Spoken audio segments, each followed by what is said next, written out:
The first half of the year has been difficult for the industry as a whole. A lot of storms. Started out with winter storms in New England for us, and just continued throughout the spring with a lot of tornado activity. North Carolina, Massachusetts, which is not a place that we typically experience activity. In fact, we were up in Massachusetts last week doing meetings with our customers, and a few more tornadoes hit, pretty much the same area that hit earlier this year. But it really has been very widespread. But for the industry, many storms out west, for us, really almost in all of our states. So for the industry, it's been very difficult. A lot of very ugly numbers out there. Some companies reporting, one today I saw had a 147 combined for the second quarter. Another large carrier with a 124 for the second quarter. So when we kind of put it all together, we feel kind of fortunate. Through 6 months, we have a much higher combined ratio than we're used to. It's coming in at a 106.9.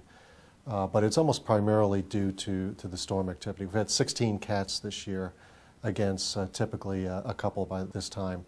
The good news for us, our casualty loss ratio is right at its target, right at its peg. The issue is the property, which is primarily centered around the homeowners.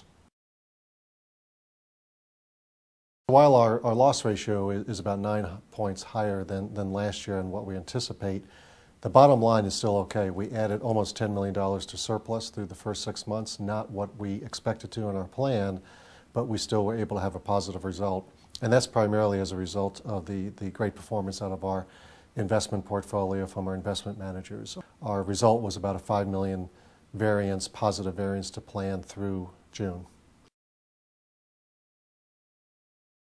As far as premium growth, for the organization, we do have some positive results there. Our commercial lines is growing, personal lines is slightly positive. On a net basis, we're actually growing a couple points, but the variance is attributed primarily to our assumed reinsurance operation, which has seen some pretty good growth this year. As far as our product lines, commercial lines has now come in at under 100 year to date. They're at a 98.6. Not as good as their plan, but trending in the right direction. Our contractors, our commercial auto, our workers' comp are performing extremely well. The BOP line of business is running a bit of a temperature again. BOP has a lot of property, and we did have some property losses due to the winter and some of the storm losses this year. But overall, commercial is performing pretty well. Personal lines, primarily due to the homeowners' losses. We have a very high homeowners combined ratio, but through the first 6 months, personal lines is coming in at 120, which is pretty high. We expect that to come down throughout the rest of the year as we hopefully will see fewer storm losses. Of our 4 regional operations, we really only have one that's showing a profit, and that's our Northeast region, headed by Mark Berger. In spite of Mark's insistence on rooting for the Yankees, that region continues to perform very well. But they came in with about a 97.9 combined ratio, which is a really great result. The other 3 regions were above 100. The Southeast region, I would add that the state of Florida, which is included in the numbers for the Southeast region, the state of Florida performed extremely well.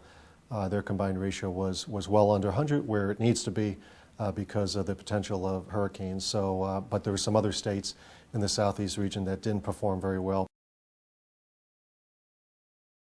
Our other 2 product lines are actually doing pretty well. Our reinsurance and our bonds, they're both somewhere around a 101, 102. Bonds is actually slightly below the year-end goal, so that's good to see. The assumed reinsurance is slightly above their year-end goal, and that's primarily due to development on some prior year accounts, but the sort of the core business for assumed reinsurance is performing very well.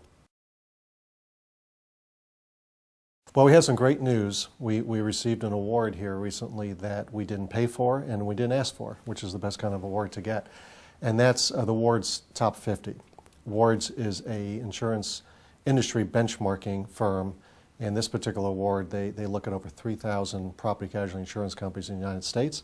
And there's no emotion, there's no judgment. They crunch the numbers and you're either in or you're not. And they pick the top 50 companies. They don't rank them from 1 to 50, so you don't know where you fall. But if you get into this club, it's a pretty good place to be. And they look at financial indicators like return on equity, return on investments, net written premium growth, things like that. They kind of churn all those numbers together. And we ended up being recognized this year in that, and it's a 5-year performance. So we're very proud of that. And it's very difficult for a company like ours to be able to make that club. We are a multi-line, multi-state company, and if you look at the Ward's top 50, many of the companies in there are one-line or one-state companies.